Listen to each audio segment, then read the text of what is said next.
Minister Neal Rijkenberg, where will some of the money to fund this financial year's national budget come from? One, I think we have domestic funding and we have external funding. The domestic funding space, which is our treasury bills and treasury bonds, the opinion is we've kind of reached a certain maturity in that space. We're trying not to push. When the economy is growing, we don't want to, as government, try and compete with the private sector for funding at the local banks and the PSPFs and the places like that. So we're not actually trying to increase interest rates or try and get more cash there. It's kind of matured. Most of it gets rolled over. So it means when it matures, the entity will say, well, let's take another 9 months or 3 years, whatever that rollover period is. Maybe they change the term, but generally that money is rolling, if I can put it that way.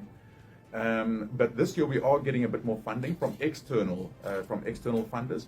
Keeping in mind, external funding is project-based, so it will be finishing the Lucid Phase 2, the electrification project in the south, these rural water ones I'm talking about, Mkondo, Ngwavuma.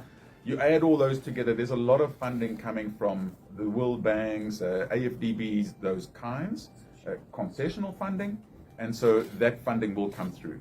But then we did find there's about a gap of about 1 billion, Emalangeni, still short in short of that. If you'll recall, we have raised a loan bill with Parliament to allow us to raise 4 billion rands on the South African Stock Exchange.